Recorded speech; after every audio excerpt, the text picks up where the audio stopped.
નમસ્તે મિત્રો, આજે આપણે પર્યાવરણ અર્થશાસ્ત્રના ક્વેશ્ચન સોલ્વ કરશું અને કોન્સેપ્ટ પણ સમજશું. એમાં તમારું આખું પર્યાવરણ જે છે એ સમાવેશ થઈ જશે આ ક્વેશ્ચન્સમાં. આવા જ ક્વેશ્ચન તમને એક્ઝામમાં પૂછાશે. તો શરૂ કરીએ પહેલા ક્વેશ્ચનથી. પહેલો ક્વેશ્ચન એમ કહે છે કે પિગુવિયન ફી પાછળનો તર્ક એ છે કે પ્રદૂષણ કરનાર માટે પ્રદૂષણનો સામાજિક ખર્ચ એ ખાનગી ખર્ચ કરતાં વધુ હશે, ઓછો હશે કે એના જેટલો જ હશે કે ચોથા ભાગનો હશે.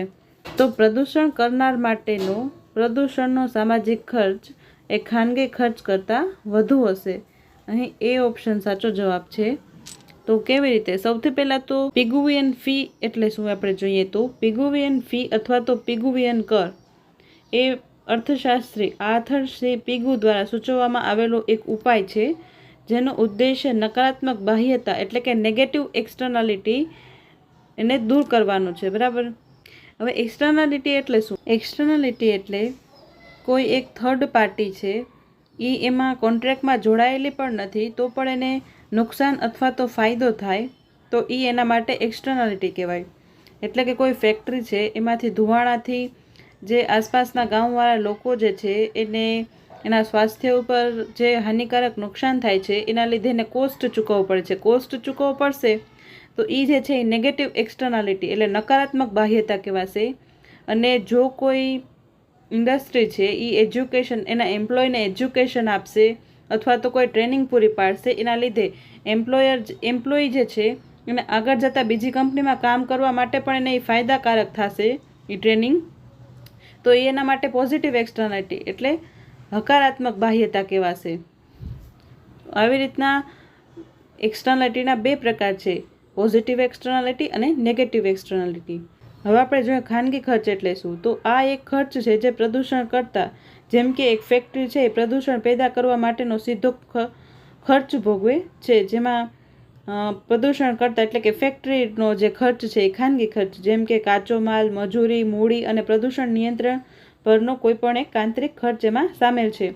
હવે આપણે સામાજિક ખર્ચની વાત કરીએ તો આ એક ખર્ચ છે જે સમગ્ર સમાજ એ પ્રદૂષણના કારણે ભોગવે છે. એ ઇન્ડસ્ટ્રી જે પ્રદૂષણ કરે છે એના કારણે સમગ્ર સમાજ જે છે એ ખર્ચ ભોગવે છે. તે ખાનગી ખર્ચ ઉપરાંત બાહ્ય ખર્ચ એટલે કે એક્સટર્નાલિટી મેં તમને હમણાં કીધું ને એનો સરવાળો છે સામાજિક ખર્ચ. એટલે સામાજિક ખર્ચ જે છે એ ખાનગી ખર્ચ કરતાં વધારે હશે એમાં, કારણ કે સામાજિક ખર્ચની સાથે સાથે એક્સટર્નાલિટી પણ જોડવામાં આવે છે. અને આપણે બાહ્ય ખર્ચની વાત કરીએ તો બાહ્ય ખર્ચમાં પ્રદૂષણના કારણે થતું નુકસાન, જેમ કે લોકોને સ્વાસ્થ્યની સમસ્યા, સફાઈનો ખર્ચ અથવા તો પર્યાવરણનું નુકસાન એ વગેરે બધાનો સમાવેશ થાય છે એમાં. અને જ્યારે કોઈ ફેક્ટરી પ્રદૂષણ ફેલાવે છે ત્યારે તે ખાનગી ખર્ચ તો ભોગવે જ છે, પરંતુ નુકસાનનો મોટો ભાગ એ સમાજના અન્ય લોકો પર પણ ચડે છે. હવે એ જે છે એ બાહ્ય ખર્ચ છે. આથી સામાજિક ખર્ચ જે છે એ હંમેશા ખાનગી ખર્ચ કરતાં વધારે હશે. ત્યારે આ જે છે એ નેગેટિવ એક્સટર્નાલિટી સર્જાય છે. અને આ પિગુવિયન ઉપાય જે છે એ એમ કહે છે કે પિગુવિયન ફી વસૂલ કરો અથવા તો એનો કર વસૂલ કરો એ બાહ્ય ખર્ચ જેટલો જ હોવો જોઈએ જે પ્રદૂષણ કરતા ઉપર લાદવામાં આવે, એટલે કે ફેક્ટરીના માલિક છે એના ઉપર લાદવામાં આવે. આનાથી પ્રદૂષણ કરતાને તેના નિર્ણયમાં સંપૂર્ણ સામાજિક ખર્ચનો સમાવેશ કરવાની ફરજ પડે છે, જે આઉટપુટનું સ્તર ઘટાડવામાં અને પેરેટો ઇષ્ટતમતા તરફ દોરી જવા માટે પ્રોત્સાહિત કરે છે. પિગુવિયન ફી જે છે અથવા તો પિગુવિયન કર એ એવું કહે છે કે તમે જે પ્રદૂષણ કરે છે એટલે કે ઇન્ડસ્ટ્રીના માલિક જે છે એના ઉપર એક કર લગાવો. એ કર જે છે એ બાહ્યતા જેટલો એટલે કે એક્સટર્નાલિટી આપણે જેટલી ભોગવવી પડે છે એટલો જ હોવો જોઈએ. એ આપણે એના ઉપર એ કર લાદશું તો એ જે છે એની એક્સટર્નાલિટી એને જે ઇન્ડસ્ટ્રીના ધુમાડાથી નુકસાન થાય છે તો એ આઉટપુટ જે છે એ પોતાનું આઉટપુટ ઓછું કરી નાખશે અને આઉટપુટનો સ્તર ઘટાડશે તો એ પેરેટો ઇષ્ટતમ સુધી પહોંચી શકશે. બરાબર. તો અહીં જે છે એ ઓપ્શન સાચો જવાબ છે. બીજો ક્વેશ્ચન જોઈએ. બીજો ક્વેશ્ચન એમ કહે છે કે ક્રોસ પ્રમેયની ધારણા એ છે કે લેવડ દેવડ ખર્ચ અસ્તિત્વ ધરાવે છે. લેવડ દેવડ ખર્ચ શૂન્ય છે કે પછી લેવડ દેવડ ખર્ચ ઉત્પાદન ખર્ચ સાથે ધનાત્મક રીતે સંબંધિત છે કે લેવડ દેવડ ખર્ચ જે છે ઉત્પાદન સાથે ઋણાત્મક રીતે સંબંધિત છે. તો અહીં જે છે કોસ થિયરમની વાત છે. અહીં સાચો આન્સર શું છે કે લેવડ દેવડ ખર્ચ જે છે એ શૂન્ય હોવું જોઈએ. તો જેમાં જે છે એ સારી રીતે આપણે નેગોશિએશન કરી શકીએ છીએ. તો સૌથી પહેલાં આપણે કોઝ થિયરમ વિશે થોડું જોઈએ. તો કોઝ થિયરમ જે છે એ રોનાલ્ડ કોઝ નામના અર્થશાસ્ત્રીએ આપેલો છે. અને આ થિયરમમાં એવું કહેવામાં આવે છે કે જો ટ્રાન્ઝેક્શન કોસ્ટ જે છે એ 0 હોય, એટલે કે લેવડ દેવડ ખર્ચ જે છે એ શૂન્ય હોય, અને પ્રોપર્ટી રાઇટ્સ જે છે એ વેલ ડિફાઇન્ડ હોય, એટલે કે સારી રીતે વ્યાખ્યાયિત હોય, તો આપણે બાર્ગેનિંગ દ્વારા બાહ્યતાઓ એટલે કે એક્સટર્નાલિટી જે છે એને ઇનએફિશિયન્ટ કરી શકીએ છીએ, એટલે એક્સટર્નાલિટી જે છે એને દૂર કરી શકીએ છીએ એવું કોઝ થિયરમ જણાવે છે. તો સૌથી પહેલાં લેવડ દેવડ ખર્ચ શું છે? તો આ એક ખર્ચ છે જે પક્ષોને કરાર કરવા અથવા તો તેનું અમલ કરવા માટે ભોગવવો પડે છે. તેમાં વાટાઘાટાનો ખર્ચ, કરાર બનાવવાનો ખર્ચ અને કાયદાકીય ખર્ચ અને માહિતી મેળવવાનો ખર્ચ એ બધા ખર્ચ આમાં સામેલ હોય છે. જો ટ્રાન્ઝેક્શન કોસ્ટ 0 નહીં હોય અથવા તો વધારે હશે તો લોકો કરાર કરવા તૈયાર નહીં થાય. બરાબર. જો ટ્રાન્ઝેક્શન કોસ્ટ 0 હશે તો એ લોકો કરાર કરવા તૈયાર થશે. બરાબર. અને આ જે કોઝ થિયરમ જે છે એ સૌથી નિર્ણાયક ધારણા છે કે લેવડ દેવડ ખર્ચ શૂન્ય હોવું જોઈએ. વાસ્તવિક દુનિયામાં લેવડ દેવડ ખર્ચ ક્યારેય શૂન્ય હોતો નથી. જો આ ખર્ચ ઘણો ઊંચો થાય તો પક્ષો વાટાઘાટો નહીં કરે અને બજારમાં બાહ્યતાઓની સમસ્યા સુધારી શકાશે નહીં. અને સરકારનો હસ્તક્ષેપ એટલે કે હમણાં આપણે પિગુવિયન કરની વાત કરી એ જરૂરી બની જાય છે. તો અહીં બી ઓપ્શન સાચો જવાબ છે. પછીનો ક્વેશ્ચન જોઈએ. પછીનો ક્વેશ્ચન એમ કહે છે કે નીચેનામાંથી કયું વિધાન સાચું નથી? વપરાશ કે ઉત્પાદનમાં બાહ્ય અસરો થઈ શકે. એક વ્યક્તિ કે પેઢી દ્વારા બાહ્ય અસરો સર્જી શકાય. અન્ય અસરગ્રસ્ત એકમોની પરવાનગી વિના બાહ્ય અસરો સર્જવામાં આવે છે. અને બાહ્ય અસરો પેદા કરનાર હંમેશા ભોગ બનનારનું નુકસાનનું ભરપાઈ કરે છે. તો સાચું નથીની વાત છે. તો અહીં ડી ઓપ્શન સાચો નથી. તો કેવી રીતે? તો સૌથી પહેલાં આપણે એક્સટર્નાલિટી જોઈએ. તો એક્સટર્નાલિટી જે છે એ વપરાશ કે ઉત્પાદન બંનેમાં હોઈ શકે. કન્ઝમ્પશન અથવા તો પ્રોડક્શન બંનેમાં બાહ્યતા હોઈ શકે. બરાબર. અને એક વ્યક્તિ કે એક પેઢી દ્વારા બાહ્ય અસર સર્જી શકાય. કોઈ એક વ્યક્તિ પણ કરી શકે છે અથવા કોઈ એક પેઢી પણ એક્સટર્નાલિટી સર્જી શકે છે. એટલે બાહ્ય અસરનો મતલબ એમ થાય કે કોઈ બે પાર્ટી છે, બરાબર, એ કોઈ એક પ્રોડક્શન કરે છે અથવા તો કન્ઝમ્પશન કરે છે, એના લીધે ત્રીજી પાર્ટીને ફાયદો અથવા તો નુકસાન થશે. ફાયદો થશે તો એ પોઝિટિવ એક્સટર્નાલિટી કહેવાશે અને નુકસાન થશે તો નેગેટિવ એક્સટર્નાલિટી કહેવાશે.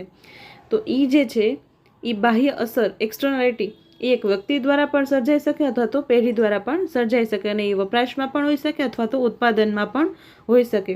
અને અન્ય અસરગ્રસ્ત એકમોની પરવાનગી વિના બાહ્ય અસરો સર્જવામાં આવે છે.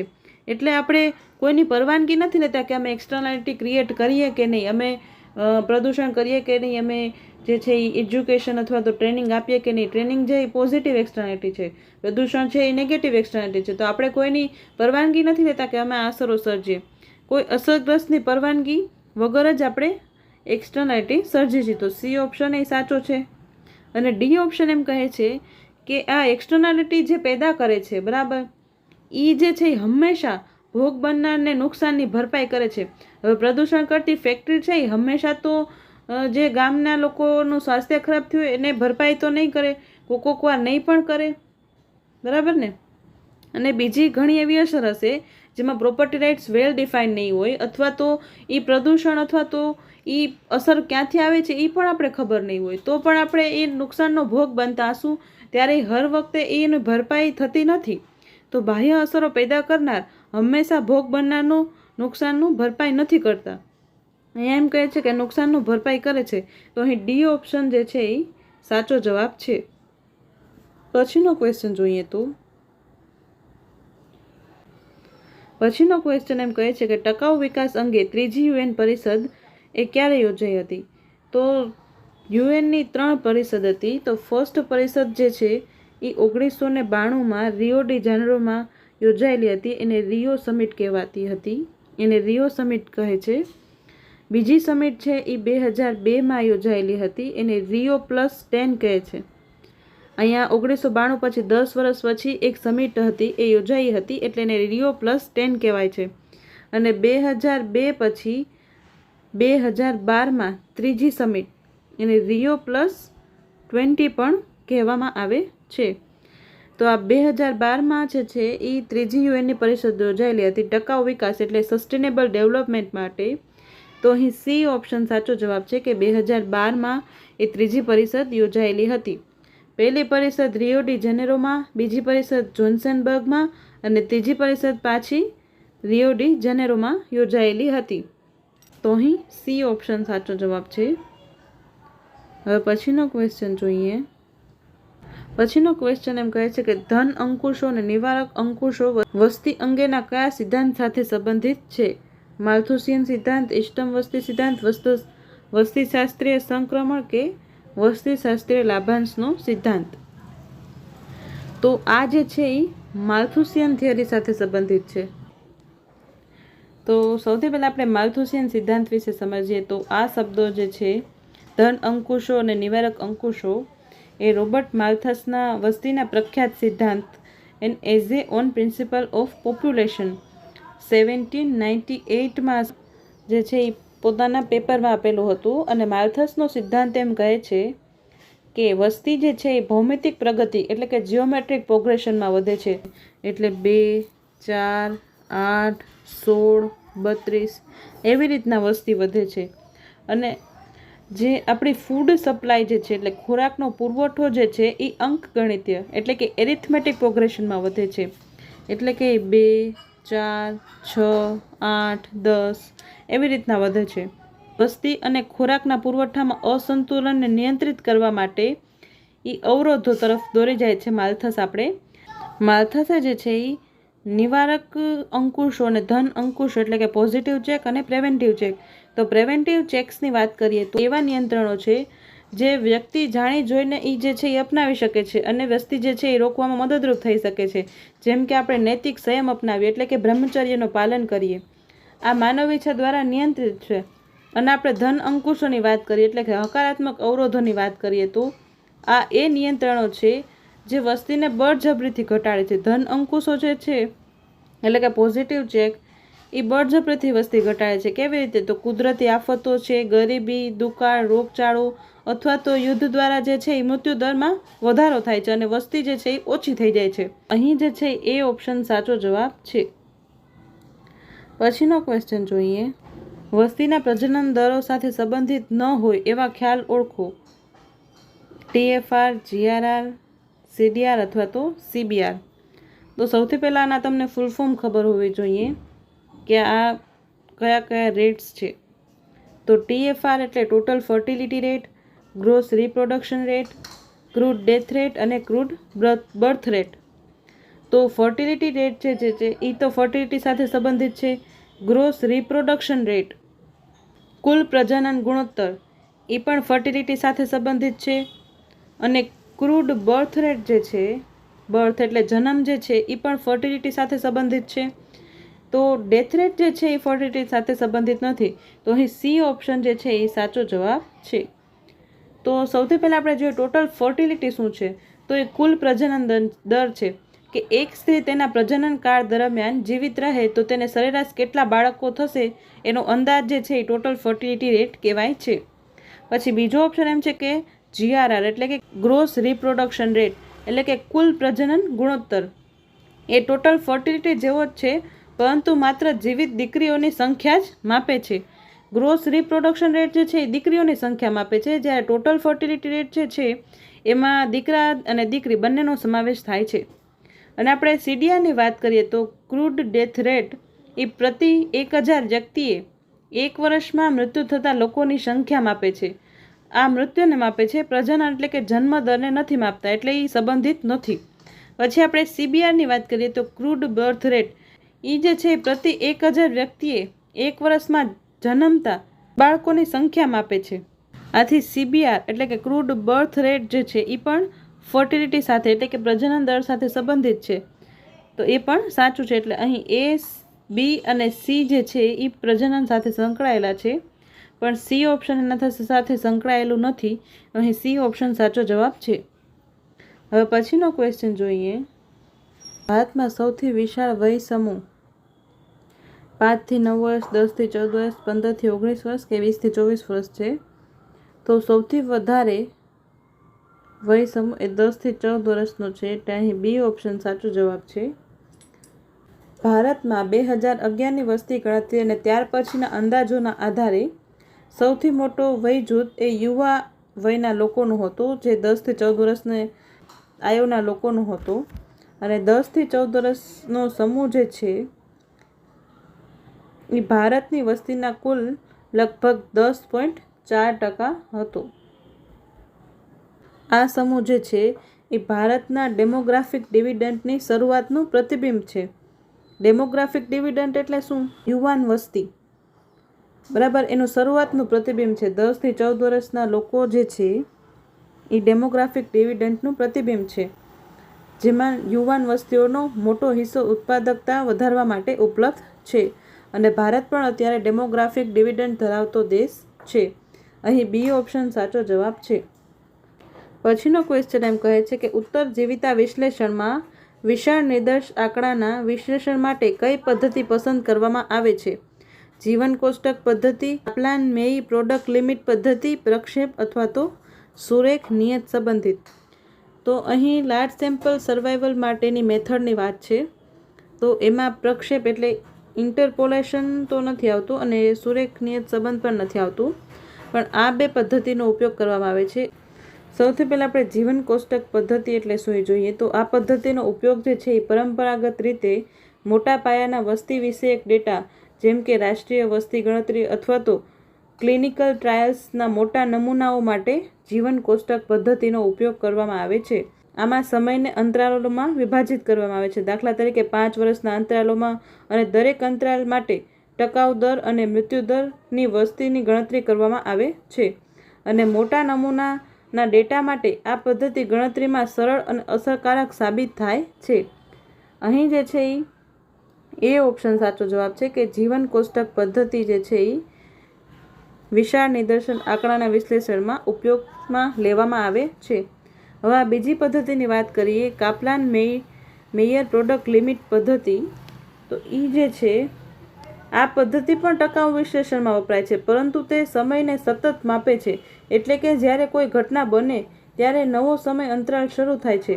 આ પદ્ધતિ જે છે એ નાના અને મધ્યમ કદના નમૂનાઓનું વિશ્લેષણ કરે છે, ખાસ કરીને ક્લિનિકલ ટ્રાયલ્સમાં જ્યાં ઘટનાઓનો ચોક્કસ સમય મહત્વપૂર્ણ છે અને ડેટા જે છે એ વિરલ હોય છે. અને મોટા નમૂનાઓ માટે તે ઘણીવાર ડેટાઓને વધુ વિભાજિત પણ કરી દે છે. કાપલાન-મેયર પ્રોડક્ટ પદ્ધતિ જે છે એ નાના અને મધ્યમ કદના નમૂનાઓનું વિશ્લેષણ કરે છે, પણ અહીં જે છે એ વિશાળ નમૂનાઓની વાત છે, એ જે છે એ જીવન કોષ્ટક પદ્ધતિ કરે છે. તો અહીં એ ઓપ્શન સાચો જવાબ છે. પછીનો ક્વેશ્ચન જોઈએ તો આરોગ્ય એ સંપૂર્ણ શારીરિક, માનસિક અને સામાજિક સુખાકારીની અવસ્થા છે, નહીં કે ફક્ત રોગ અને અક્ષમતાની ગેરહાજરી. આ વ્યાખ્યા એ કોના દ્વારા આપવામાં આવી હતી?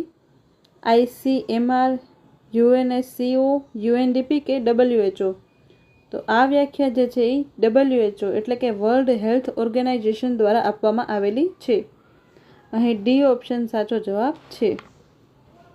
પછીનો ક્વેશ્ચન જોઈએ તો લિંગ આધારિત ભૂમિકા એ કોના દ્વારા નિર્મિત થાય છે? જન્મ દ્વારા, કુટુંબ દ્વારા, સમાજ દ્વારા કે અર્થતંત્ર દ્વારા? તો લિંગ આધારિત ભૂમિકા જે છે એ આપણો સમાજ જ નિર્મિત કરે છે.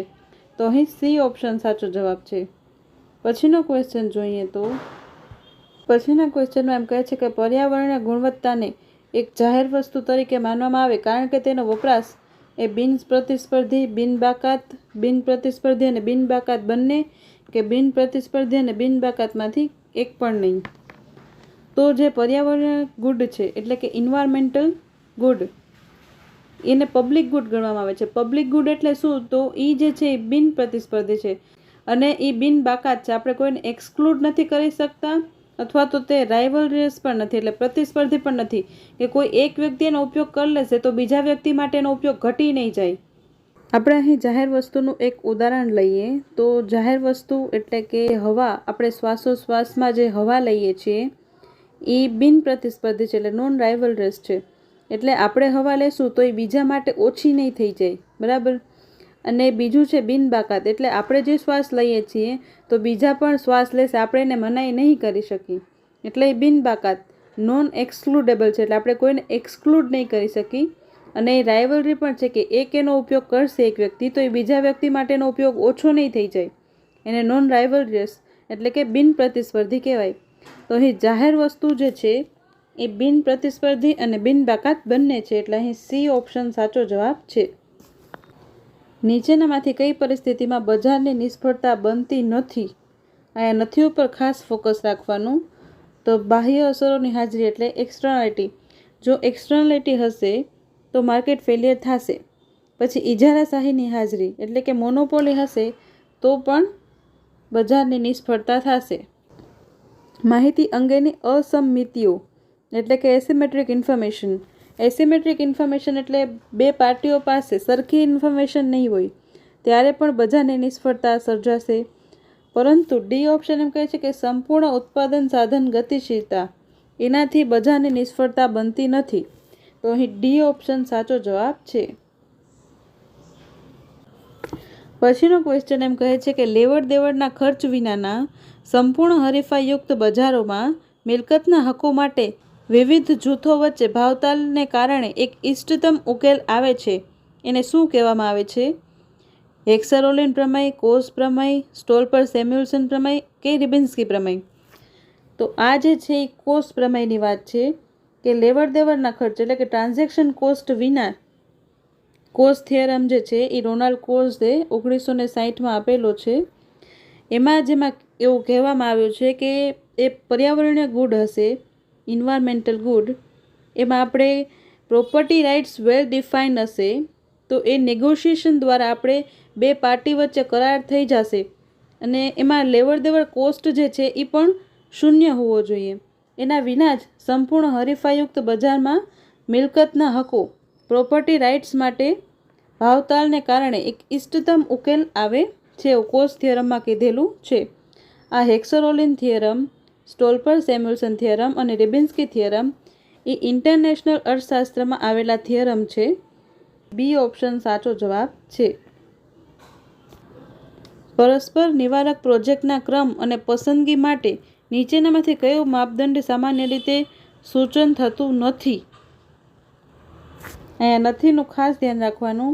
તો વિલિંગનેસ ટુ પે અને વિલિંગનેસ ટુ એક્સેપ્ટ આ તો એક માપદંડ છે પ્રોજેક્ટની પસંદગી માટે. આપણી વિલિંગનેસ ટુ પે કેટલી છે અને સામેવાળાની સપ્લાયરની વિલિંગનેસ ટુ એક્સેપ્ટ કેટલી છે એ તો પ્રોજેક્ટની પસંદગી માટેનો માપદંડ છે. પછી આ એનપીવી એટલે નેટ પ્રેઝન્ટ વેલ્યુ એ ગ્રેટર ધેન 0 હશે તો આપણે એ પ્રોજેક્ટ જે છે એ સ્વીકાર કરશું. તો અહીં નેટ પ્રેઝન્ટ વેલ્યુ પણ પ્રોજેક્ટના માપદંડમાં આવે છે. પછી B upon C is greater than 1. B upon C is greater than 1 એટલે આ બેનિફિટ અને કોસ્ટ એનાલિસિસ પદ્ધતિ છે પર્યાવરણીય ઇકોનોમિક્સમાં કે બેનિફિટ જે છે એ ગ્રેટર ધેન 1 એટલે બેનિફિટ વધારે હોય અને કોસ્ટ ઓછો હોય ત્યારે આપણે પ્રોજેક્ટ જે છે એ પસંદગી કરશું. બરાબર. તો અહીં સી ઓપ્શન પણ સાચો છે. એ બી સી ત્રણેય ઓપ્શન સાચા છે. અને ડી ઓપ્શન જે છે એ IRR એટલે કે ઇન્ટરનલ રેટ ઓફ રિટર્ન. આ જે છે એ આપણે કોઈ નવું કેપિટલ ખરીદ્યું હોય ત્યારે આપણે ઇન્ટરનલ રેટ ઓફ રિટર્ન એટલે કેપિટલ આપણે કેટલું રિટર્ન આપશે એ આપણે ચેક કરવા માટે એનો ઉપયોગ કરીએ છીએ. પ્રોજેક્ટની પસંદગી માટે ઇન્ટરનલ રેટ ઓફ રિટર્ન જે છે એનો પસંદગી નહીં કરીએ. તો અહીં ડી ઓપ્શન જે છે એ સાચો જવાબ છે. સુખોપભોગ કિંમત નિર્ધારણ પદ્ધતિનું સૌથી સામાન્ય ઉદાહરણ કયું છે? એટલે કે હેડોનિક પ્રાઇઝિંગ મેથડ. અહીં હેડોનિક પ્રાઇઝિંગ મેથડની વાત છે. તો રિયલ એસ્ટેટ બજાર, સ્ટોક માર્કેટ, પશુ બજાર કે અનાજ બજાર? તો રિયલ એસ્ટેટ માર્કેટ જે છે એ હેડોનિક પ્રાઇઝનું ઉદાહરણ છે. એ ઓપ્શન સાચો જવાબ છે. અહીં આપણે આ વિવિધ ઇન્વાયરમેન્ટલ ગુડની વેલ્યુએશન કેવી રીતના થાય છે એ પદ્ધતિ પણ છેલ્લે જોશું. બધી પદ્ધતિ એની 8 અથવા તો 9 પદ્ધતિ છે. એમાં એક હેડોનિક પ્રાઇસ પણ છે. એવી રીતના માર્કેટ પ્રાઇસ છે, શેડો પ્રાઇસ છે, પ્રોડક્શન ફંક્શન મેથડ છે. એવી અલગ અલગ પર્યાવરણીય વસ્તુઓ માટેની વેલ્યુએશન કરવા માટેની વિવિધ મેથડ છે. એમાંથી આ હેડોનિક પ્રાઇસિંગ જે છે એ રિયલ એસ્ટેટ બજારનું ઉદાહરણ છે. એ આપણે છેલ્લે ડિસ્કસ કરશું બધી પદ્ધતિ એકી સાથે. ઇષ્ટતમ વસ્તી એ વસ્તીનું એવું આદર્શ કદ છે કે જે માથાદીઠ ઉચ્ચ આવક આપે છે, માથાદીઠ મહત્તમ આવક આપે છે, કલ્યાણનું ઊંચું સ્તર આપે છે કે મહત્તમ સામાજિક કલ્યાણ આપે છે? ઇષ્ટતમ વસ્તી જે છે એ માથાદીઠ મહત્તમ આવક આપે છે. ઇષ્ટતમ વસ્તી એટલે ઓપ્ટિમમ પોપ્યુલેશન, બરાબર. એ આપણે મેક્સિમમ પર કેપિટા ઇન્કમ આપે છે. અહીં બી ઓપ્શન સાચો જવાબ છે. પછીનો ક્વેશ્ચન એમ કહે છે કે રોગિષ્ટતા વિશ્લેષણ સાથે સંબંધ ધરાવતો ન હોય એવો ખ્યાલ કયો છે? આરોગ્ય, માંદગી, અક્ષમતા અથવા તો ફળદ્રુપતા. તો ફળદ્રુપતા જે છે એ રોગિષ્ટતા સાથે સંબંધિત નથી. આરોગ્ય જે છે, માંદગી છે, અક્ષમતા છે, એ રોગિષ્ટતા વિશ્લેષણ એટલે કે મોર્બિડિટી એનાલિસિસમાં સંબંધ ધરાવતો ખ્યાલ છે. પણ ફળદ્રુપતા એટલે ફર્ટિલિટી જે છે એ બર્થ રેટ સાથે સંકળાયેલો ખ્યાલ છે. તો અહીં ડી ઓપ્શન સાચો જવાબ છે. પછીનો ક્વેશ્ચન એમ કહે છે કે યુનાઇટેડ નેશન્સ પોપ્યુલેશન ફંડ મુજબ કાર્યકારી વસ્તીના વય જૂથ કયા છે? 15 થી 64 વર્ષ, 18 થી 62, 16 થી 65 કે 17 થી 65? તો યુનાઇટેડ નેશન્સ પોપ્યુલેશન ફંડ મુજબ 15 થી 64 વર્ષનો ગ્રુપ જે છે એ કાર્યકારી વસ્તી છે. એટલે અહીં એ ઓપ્શન સાચો જવાબ છે, 15 થી 64 વર્ષ. એ ખાસ યાદ રાખવાનું કે યુનાઇટેડ નેશન ફંડનું પૂછે છે કે પછી ઇન્ડિયામાં પૂછે છે, ડેમોગ્રાફિક ડિવિડન્ડમાં પૂછે છે. ડેમોગ્રાફિક ડિવિડન્ડ એટલે યુવાન વય જૂથની વસ્તી. એનો પણ ખાસ ખ્યાલ રાખવાનો કે એ પૂછવામાં શું આવેલું છે. કયા દેશમાં વસ્તી વિષયક લાભાંશ સૌથી વધુ છે? ડેમોગ્રાફિક ડિવિડન્ડ જે છે એ સૌથી વધારે ક્યાં? ડેમોગ્રાફિક ડિવિડન્ડની મેં તમને વાત કરી ને, એટલે વસ્તી વિષયક લાભાંશ, ડેમોગ્રાફિક ડિવિડન્ડ એટલે આપણા યુવાન ભાઈ બહેનો. તો ચીન, ભારત, પાકિસ્તાન કે શ્રીલંકા? તો એ સૌથી વધારે જે છે એ અત્યારે તો ભારતમાં છે, પણ આ પેપર જ્યાં હતું ત્યારે ચીનમાં સૌથી વધારે હતા. અહીં તો એ ઓપ્શન સાચો જવાબ છે. પછીનો ક્વેશ્ચન જોઈએ તો વૈશ્વિક તાપમાનના પ્રશ્નના ઉકેલ તરીકે પોતાના નાગરિકો ઉપર એક કાર્બન નાખવાની દરખાસ્ત કરનાર સૌ પ્રથમ દેશ નીચેનામાંથી કયો છે? ઓસ્ટ્રેલિયા, જર્મની, જાપાન કે ન્યૂઝીલેન્ડ? પછીનો ક્વેશ્ચન જોઈએ તો વૈશ્વિક તાપમાનના પ્રશ્નના ઉકેલ તરીકે એટલે ગ્લોબલ વોર્મિંગ જે થાય છે એના માટે પોતાના નાગરિકો ઉપર કાર્બન ટેક્સ જે છે, એક કાર્બન પર કર નાખવાની દરખાસ્ત કરનાર સૌ પ્રથમ દેશ નીચેનામાંથી કયો છે? ઓસ્ટ્રેલિયા, જર્મની, જાપાન કે ન્યૂઝીલેન્ડ? તો સૌથી પહેલાં ન્યૂઝીલેન્ડ જે છે એને કાર્બન ટેક્સ પોતાના નાગરિકો ઉપર નાખ્યો હતો. અહીં ડી ઓપ્શન સાચો જવાબ છે. પછીનો ક્વેશ્ચન એમ કહે છે પર્યાવરણીય અર્થશાસ્ત્ર જે છે એ ખાનગી ખર્ચ અને ખાનગી લાભ વિશ્લેષણ, સામાજિક ખર્ચ અને સામાજિક લાભ વિશ્લેષણ કે ખાનગી અને સામાજિક ખર્ચ લાભ બંનેના વિશ્લેષણ કરે છે કે ઉપરમાંથી એક પણ નહીં? તો પર્યાવરણીય અર્થશાસ્ત્ર જે છે એ ખાનગી અને સામાજિક બંને ખર્ચ અને લાભ, બેનિફિટ અને કોસ્ટ એનું વિશ્લેષણ કરે છે. અહીં સી ઓપ્શન સાચો જવાબ છે. પછીનો ક્વેશ્ચન એમ કહે છે કે પર્યાવરણને એક જાહેર વસ્તુ ગણવામાં આવે છે કારણ કે પર્યાવરણને શું કામ જાહેર વસ્તુ કહેવામાં આવે છે? તો તેમાં આંતરિક લાભો અને ગેરલાભો હોય છે, તેમાં બાહ્ય લાભો અને ગેરલાભો હોય છે કે એમાં પ્રાદેશિક લાભો અને ગેરલાભ હોય છે કે ઉપરનામાંથી કોઈ પણ નહીં? તો એમાં જે છે એ બાહ્ય લાભો અને ગેરલાભો હોય છે. એટલે એક્સટર્નલ ઇકોનોમી અને ડિસઇકોનોમીસ હોય છે. એક્સટર્નલ ઇકોનોમીસ એટલે કે બાહ્ય લાભો, બરાબર. એટલે જાહેર વસ્તુ જે છે એનાથી એક્સટર્નાલિટી ક્રિએટ થાય છે. આપણે હમણાં જોયું હતું તેમ કે એક્સટર્નાલિટી એટલે એક થર્ડ પાર્ટી જે છે એને ફાયદો અથવા તો નુકસાન થાય છે, લાભો અથવા તો ગેરલાભો થાય છે. તો અહીં બી ઓપ્શન સાચો જવાબ છે. લાફર કર્વ જે છે એ બે ચલરાશિઓના સંબંધોની સમજૂતી આપે છે. કયા બે? તો કરવેરાને કર મહેસૂલ એટલે આવક, અને કરવેરાને રોજગારી, કરવેરાને આવક કે કરવેરાને સરકારી ખર્ચ. તો લાફર કર્વ જે છે એ ટેક્સ રેટ અને ટેક્સ રેવન્યુ એટલે કે કરવેરા અને કર મહેસૂલ આવકની સમજૂતી આપે છે. લાફર કર્વ જે છે એ ઇન્વર્ટેડ યુ શેપ હોય છે. અહીંયા હોય છે ટેક્સ રેવન્યુ અને અહીંયા હોય છે ટેક્સ રેટ. આપણે ટેક્સ રેટ વધારીએ છીએ એનાથી આપણી ટેક્સ રેવન્યુ પહેલાં તો વધે છે. એક લેવલ આવી જાય છે. એ લેવલ પછી જો આપણે હજી ટેક્સ રેટ વધારે રાખશું તો આપણી રેવન્યુ જે છે એ ઘટવાની ચાલુ થઈ જશે. એની એક મેક્સિમમ લિમિટ પણ આપેલી છે કે આટલા લિમિટ સુધી આપણે ટેક્સ વધારશું તો ચાલશે, તો આપણી ટેક્સ રેવન્યુ વધશે. એક સર્ટન લિમિટ પછી જો આપણે ટેક્સ વધાર્યો તો આપણી રેવન્યુ જે છે એટલે આવક જે છે એ ઘટી જશે, એવું લાફેરકર સમજાવે છે. તો અહીં એ ઓપ્શન સાચો જવાબ છે. હવે આપણે પોપ્યુલેશનની કેટલીક થિયરી જોઈએ જે પર્યાવરણ અર્થશાસ્ત્રમાં આવે છે, થિયરી ઓફ પોપ્યુલેશન. એ આપણે કેટલીક થિયરી જોઈએ. અહીં આપણે વેલ્યુએશન ઓફ ઇન્વાયરમેન્ટ ગુડ સમજશું, એટલે કે પર્યાવરણીય વસ્તુની વેલ્યુએશન કેવી રીતના થાય છે એ જોશું. એના પછી થિયરી ઓફ પોપ્યુલેશન પણ સમજશું. તો વેલ્યુએશન માટેની આ 8 પદ્ધતિ છે. એમાં market price, shadow price, hedonic price, travel cost method, production function method, related good approach, construct market technique, cost based valuation, આ 8 પદ્ધતિનો સમાવેશ થાય છે. એમાં સૌથી પહેલી પદ્ધતિ છે માર્કેટ પ્રાઇસ. તો માર્કેટ પ્રાઇસ એટલે ડિમાન્ડ અને સપ્લાય જે છે એ બંને ઇક્વલ થાય તો એ બજાર કિંમતે જે છે એ પર્યાવરણીય વસ્તુ જે છે એની કિંમત બતાવાય. પરંતુ બજાર કિંમતે ટ્રુ ઇકોનોમિક પ્રાઇસ પર્યાવરણીય વસ્તુની નહીં બતાવે, કારણ કે પર્યાવરણીય વસ્તુ જે છે એ બજાર નિષ્ફળતા અને પોલિસી ફેલિયર સાથે સંબંધિત છે. પર્યાવરણ વસ્તુ જે છે એમાં બજાર કિંમતે આપણે સાચી કિંમત પ્રાપ્ત નહીં કરી શકીએ, કારણ કે પર્યાવરણીય વસ્તુ જે છે એમાં બજારની નિષ્ફળતા જાય છે. એટલે ડિમાન્ડ અને સપ્લાય જે છે એ સરખા થતા નથી, એટલે બજાર નિષ્ફળ થાય છે.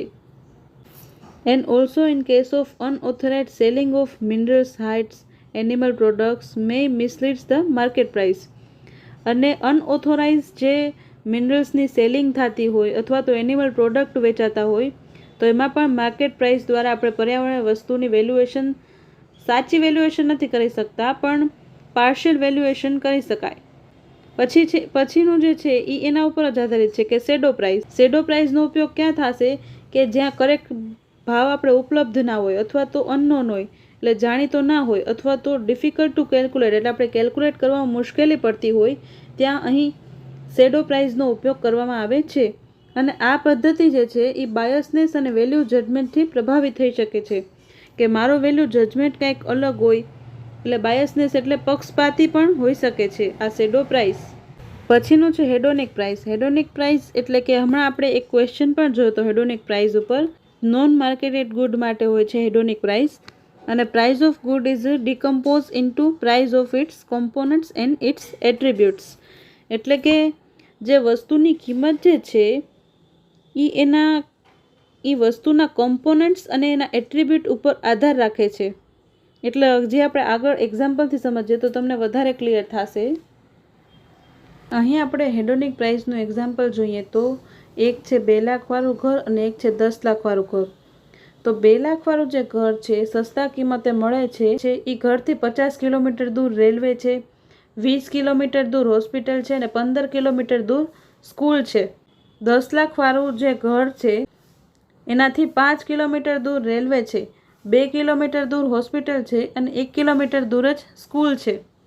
તો આ 10 લાખવાળું જે ઘર છે એમાં ફાયદા ઘણા બધા છે અને 2 લાખવાળું સસ્તું ઘર છે એમાં બધું દૂર દૂર છે. તો હેડોનિક પ્રાઇસ કેવી રીતના નક્કી થશે? તો આ 10 લાખવાળું ઘર અને માઇનસ 2 લાખવાળું ઘર એટલે 8 લાખ રૂપિયા જે છે એ હેડોનિક પ્રાઇસ છે. એટલે કે આપણે આ સારા ઘરમાં રહેવું હોય જ્યાં બધું નજીક નજીક છે એના માટેની હેડોનિક પ્રાઇસ જે છે એ 8 લાખ છે. આ 2 લાખમાં તો મળે જ છે જ્યાં બધું દૂર દૂર છે, પણ 10 લાખ આપણે એટલે 8 લાખ એક્સ્ટ્રા આપશું તો આપણે આ બધું નજીક નજીક મળી જશે.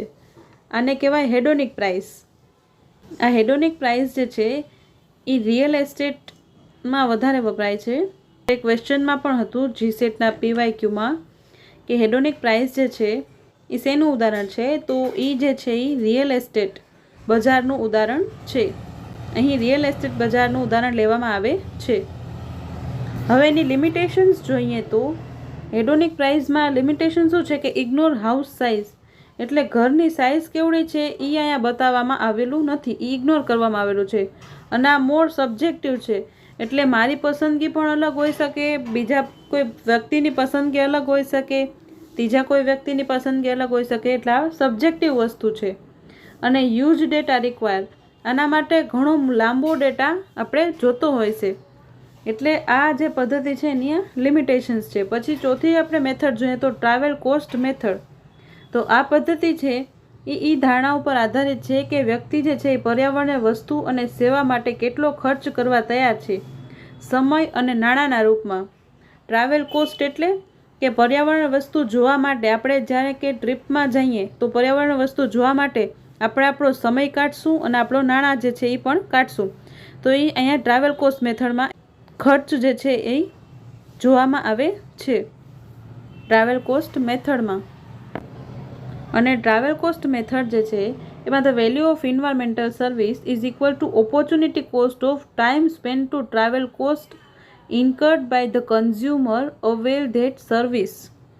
એટલે કે એન્વાયરમેન્ટલ સર્વિસ જે છે એ ઇક્વલ ટુ છે ઓપોર્ચ્યુનિટી કોસ્ટ. એટલે આપણે એક કોસ્ટ જે છે એ જતો કરો. એટલે કે આપણે જાણે કે નોકરી કરતા હતા, બરાબર, અને આપણે નોકરી છોડીને, મતલબ નોકરીમાં 1-2 દિવસ રજા લઈને આપણે ટ્રાવેલ કરવા ગયા, એન્વાયરમેન્ટલ ગુડ્સ જોવા ગયા, તો એ આપણો ઓપોર્ચ્યુનિટી કોસ્ટ છે કે આપણે નોકરી કરીને ત્યાં પૈસા કમાત, પણ 1 દિવસની આપણે રજા લઈ અને એ ઓપોર્ચ્યુનિટી કોસ્ટ જે છે એ આપણે સ્પેન્ડ કર્યું ટ્રાવેલ માટે. અને આપણે ટ્રાવેલ કોસ્ટ એવી રીતના કાઢવામાં આવે છે incurred by consumer avail the service, બરાબર. આ ટ્રાવેલ કોસ્ટ મેથડ જે છે એમાં વ્યક્તિ પર્યાવરણ વસ્તુ માટે કેટલો ખર્ચ કરવા તૈયાર છે એ જાણવામાં આવે છે. એના પછીની મેથડ જોઈએ તો એના પછીની મેથડ છે પ્રોડક્શન ફંક્શન મેથડ. એને indirect value of environment goods પણ કહી શકાય. કેવી રીતે? તો આપણે ઉદાહરણ તરીકે જોઈએ તો પહાડી વિસ્તાર ઉપરથી નદી વહેતી હોય ત્યારે વધારે વરસાદ આવે તો પહાડ પરથી કચરો જે છે એ પણ ઢસડીને લાવે, અને પહાડની નદીમાંથી જ ખેતરમાં સિંચાઈ થતી હોય તો પાક પર અસર થાય, અને એ સમયે આપણે સિંચાઈ બંધ કરી દઈએ, એ નદીમાંથી સિંચાઈ ના કરીએ, વી એસ્ટિમેટ પાકનો લોસ થયો, બરાબર, પાકનો લોસ થયો. અને આપણી reduce irrigation in monetary value, આપણે પાકનો લોસ થયો અને સિંચાઈ જે છે એની પણ મોનેટરી વેલ્યુ જે છે that become our estimate to cost of soil erosion. એટલે જમીનનું ધોવાણ થયું, સોઇલ ઇરોઝન એટલે જમીનનું ધોવાણ થયું, એના લીધે આપણે સિંચાઈ પર કેટલો લોસ ગયો એની મોનેટરી વેલ્યુ જે છે એ લેવામાં આવે છે પ્રોડક્શન ફંક્શન મેથડથી. પછીની પદ્ધતિ જોઈએ તો રિલેટેડ ગુડ મેથડ.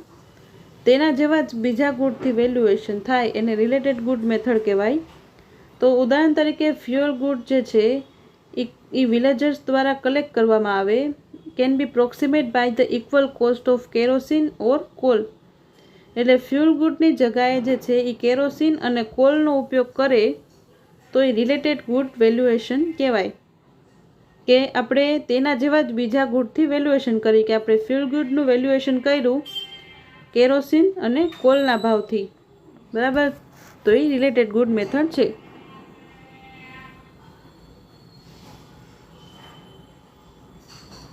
પછીની મેથડ જોઈએ તો કોન્ટિન્જન્ટ માર્કેટ મેથડ. એટલે કે એને ડાયરેક્ટ મેથડ અથવા તો સર્વે મેથડ પણ કહેવાય. કે આપણે એક હાઇપોથેટિકલ માર્કેટ કન્સ્ટ્રક્ટ કરીએ અને સર્વે થાય અને પર્યાવરણ વસ્તુ એટલે કે પહાડની કિંમત પૂછવામાં આવે, બરાબર. ધારો કે પહાડની સામે તમારું ઘર છે, તમે રહો છો, તો તમને એક ટાઉનશીપમાં મારે શિફ્ટ કરવા છે, તો એના માટે તમે તમારા ઘરની કેટલી કિંમતે એ વેચવા તૈયાર થશો, કારણ કે એ ઘર છે એ પહાડની સામે છે, તો એ તમે કેટલી કિંમતે વેચવા તૈયાર થશો એવો સર્વે કરવામાં આવે છે. અને આ જે છે એ હાઇપોથેટિકલ હોય છે, એટલે ખાલી પૂછવામાં આવે છે, સાચે ઘર વેચવામાં આવતું નથી, પણ ખાલી હાઇપોથેટિકલ છે, બરાબર. એટલે કલ્પનાશીલ છે, પણ વેચવામાં આવતું નથી. આ બધું હાઇપોથેટિકલ હોય છે. એટલે કે લોકો એન્વાયરમેન્ટ પ્રત્યે જે છે એ જાગૃત થાય કે હા, અમે આ એન્વાયરમેન્ટની સામે રહીએ છીએ તો આની આટલી બધી વેલ્યુ છે, બરાબર. એ વેલ્યુ જાણે માનવી જે છે એ એન્વાયરમેન્ટ પ્રત્યે જાગૃત બને. એટલે હાઇપોથેટિકલ માર્કેટ કન્સ્ટ્રક્ટ કરવામાં આવે અને સર્વે કરવામાં આવે. સર્વે કરીને પર્યાવરણ વસ્તુની કિંમત પૂછવામાં આવે. પછીની મેથડ જોઈએ તો પછીની મેથડ છે restoration method. It's take in to account to cost of recreating ecosystem. Recreation cost એટલે કે કોઈ ઇકોસિસ્ટમ જે છે એને રીક્રિએટ એટલે ફરીથી પાછું ક્રિએટ કરવું છે, તો એના માટેનો જે કોસ્ટ છે એ રિસ્ટોરેશન મેથડમાં કરવામાં આવે છે. બરાબર. તો આવી 8 પદ્ધતિ જે છે આપણે ભણી, એનાથી ઇન્વાયરમેન્ટલ ગુડ્સ જે છે એની વેલ્યુએશન કરવામાં આવે છે. પરીક્ષામાં સૌથી વધારે હેડોનિક price, travel cost, contingent method અને શેડો પ્રાઇસ એ વધારે પૂછવામાં આવે છે, તો એના ઉપર ખાસ ધ્યાન આપવું. અને 8 પદ્ધતિ જે છે એના નામ તો ખાસ યાદ કરી લેવા.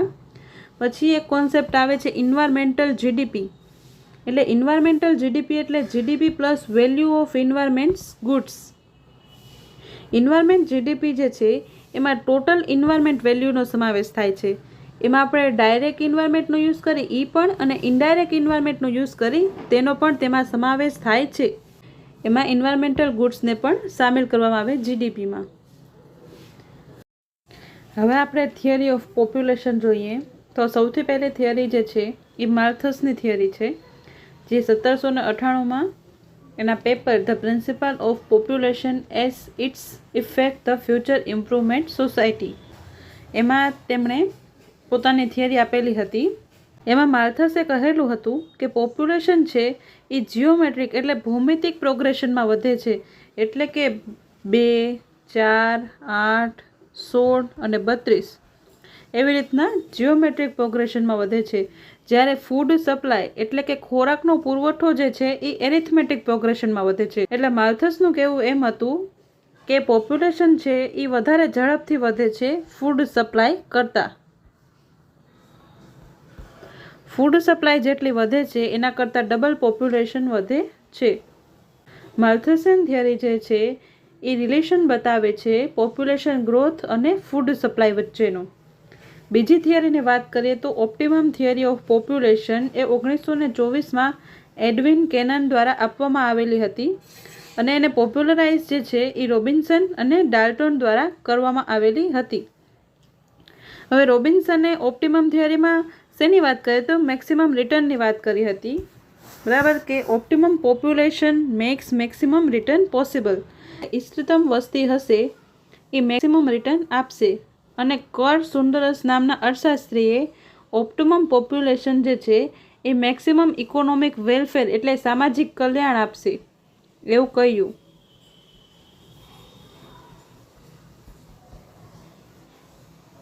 સૌથી પહેલાં રોબિન્સને શું કહ્યું કે મેક્સિમમ રિટર્ન આપશે. ખાસ યાદ રાખવાનું, પરીક્ષામાં પૂછાઈ શકે. અને કાર્લ સુન્દરસ નામના અર્થશાસ્ત્રીએ ઇકોનોમિક વેલફેરનું કહ્યું કે ઓપ્ટિમમ પોપ્યુલેશન જે છે એ મેક્સિમમ રિટર્ન આપશે. અને કાર્લ સુન્દરસના મત મુજબ ઓપ્ટિમમ પોપ્યુલેશન જે છે એ મેક્સિમમ ઇકોનોમિક વેલફેર આપશે. હવે ડાલ્ટન નામના અર્થશાસ્ત્રીએ કહ્યું કે ઓપ્ટિમમ પોપ્યુલેશન હશે તો એ મેક્સિમમ પર કેપિટા ઇન્કમ આપશે. અને કેનને જે છે એ પર કેપિટા ઇન્કમને રિલેટ કરી છે એવરેજ પ્રોડક્ટ ઓફ લેબર સાથે. કેનને જે આ થિયરી પહેલાં આપેલી હતી એને પર કેપિટા ઇન્કમને રિલેટ કર્યું છે એવરેજ પ્રોડક્ટિવિટી ઓફ લેબર એટલે કે APL એટલે લેબર ડિવાઇડેડ બાય આઉટપુટ. પછી ડાલ્ટનની ઓપ્ટિમમ લેવલ પોપ્યુલેશનની થિયરી જોઈએ તેમાં માલ એડજસ્ટમેન્ટની વાત હતી. Is a function of optimum level population and actual population. આ માલ એડજસ્ટમેન્ટ છે એ ફંક્શન છે એકચ્યુઅલ પોપ્યુલેશન અને ઓપ્ટિમમ પોપ્યુલેશન. એટલે એકચ્યુઅલ કેટલી પોપ્યુલેશન છે અને ઓપ્ટિમમ કેટલી હોય. એ માલ એડજસ્ટમેન્ટનું ફોર્મ્યુલા જોઈએ તો actual population minus optimum population divided by optimum population. તો આપણે માલ એડજસ્ટમેન્ટ મળશે. માલ એડજસ્ટમેન્ટ એટલે વધારાની પોપ્યુલેશન જે આપણે એડજસ્ટ કરવાની છે એ. હવે actual population minus optimum population divided by optimum population. આ માલ એડજસ્ટમેન્ટ જે છે એ પોઝિટિવ આવશે, એનો મતલબ કે આપણી વસ્તી જે છે એ ઓવર પોપ્યુલેટેડ છે.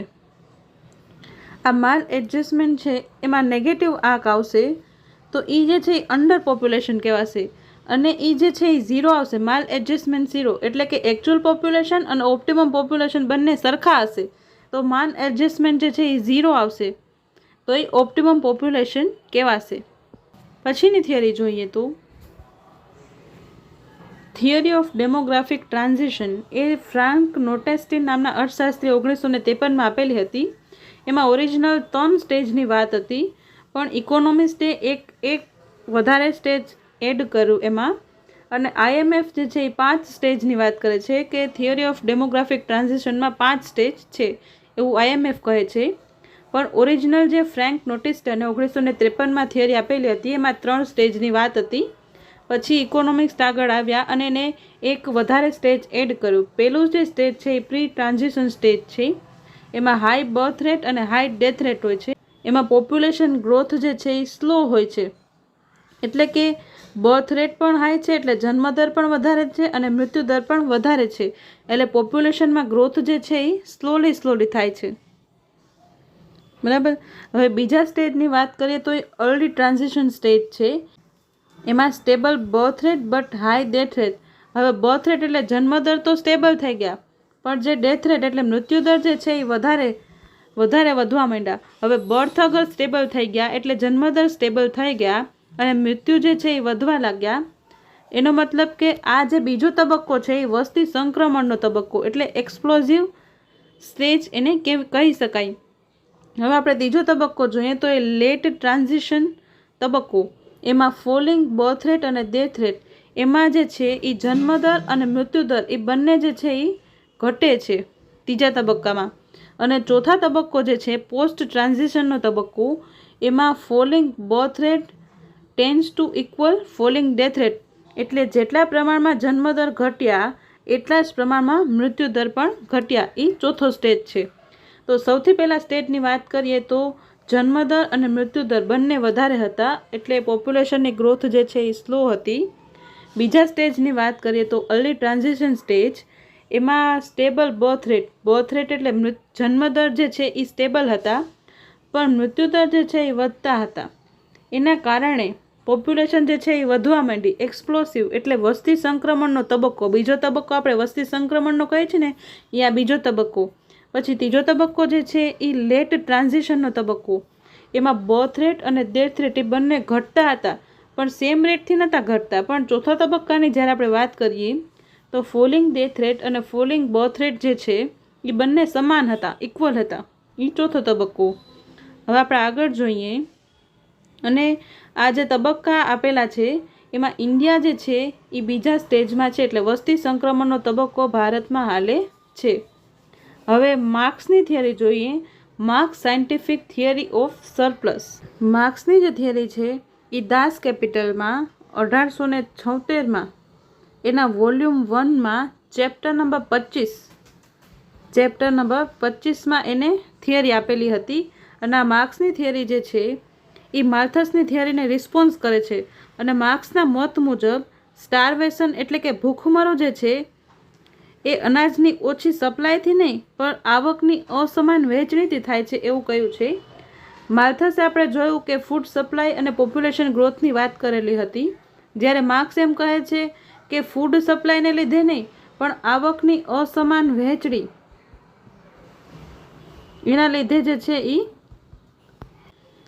એના લીધે ભૂખમરો થાય છે એવું માર્ક્સનું માનવું હતું.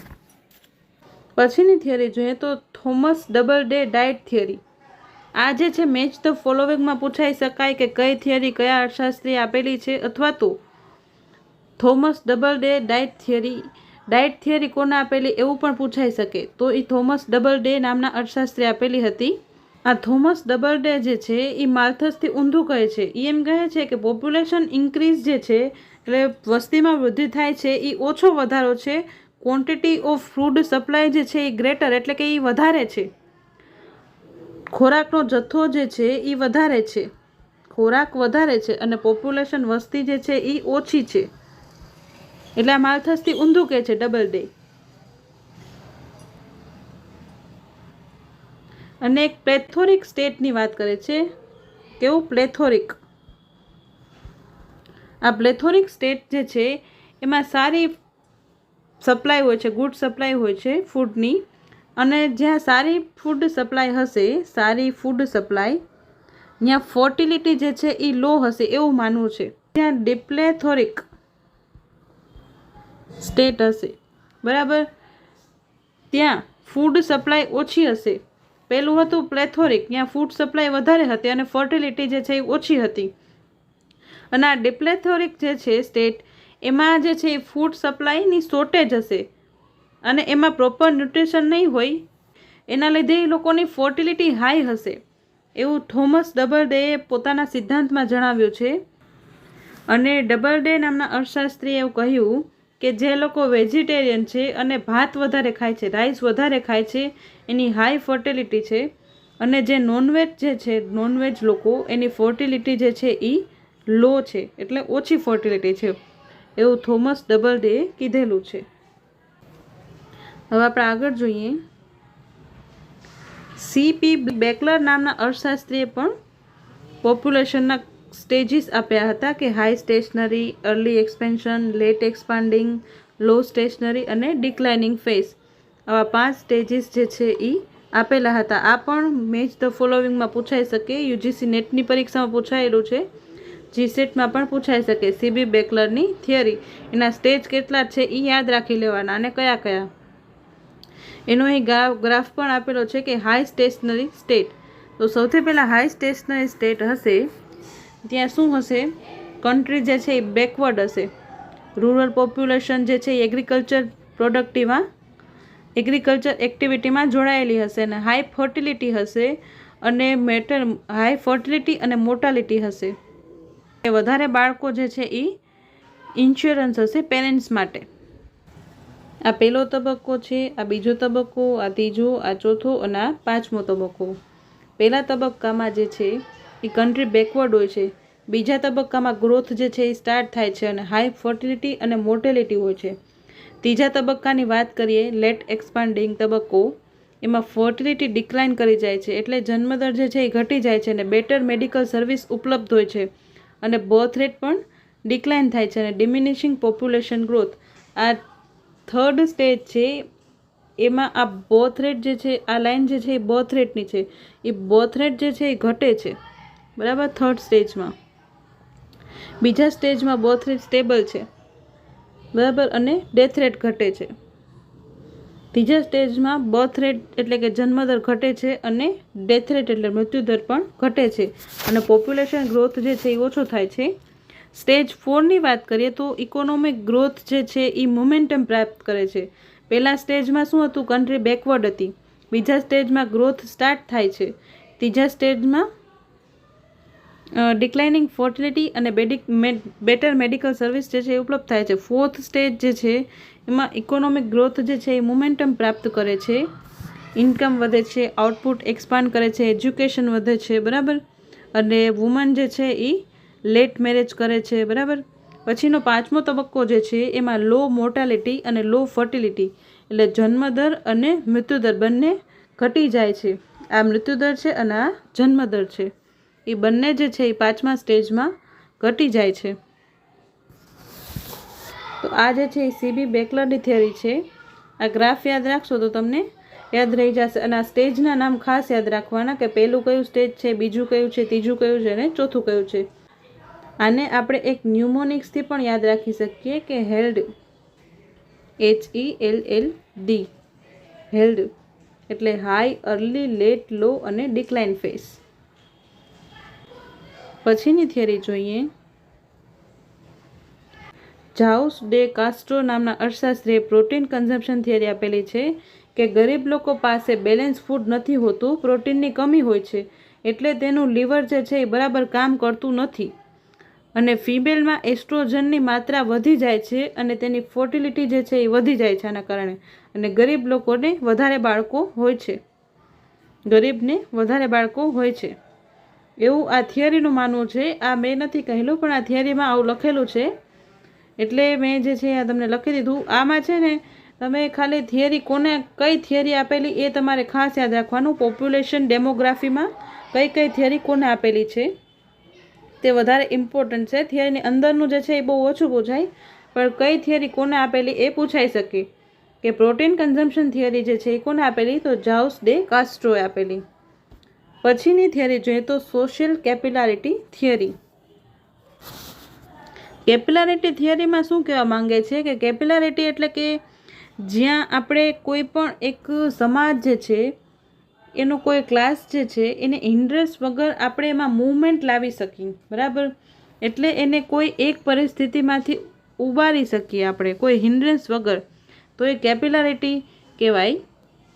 એટલે સોશિયલ કેપિલારિટી એટલે કોઈ એક ક્લાસ છે એને આપણે એના બેકવર્ડનેસમાંથી ઉભારીને બહાર લાવીએ, એવું આ થિયરીનું માનવું હતું.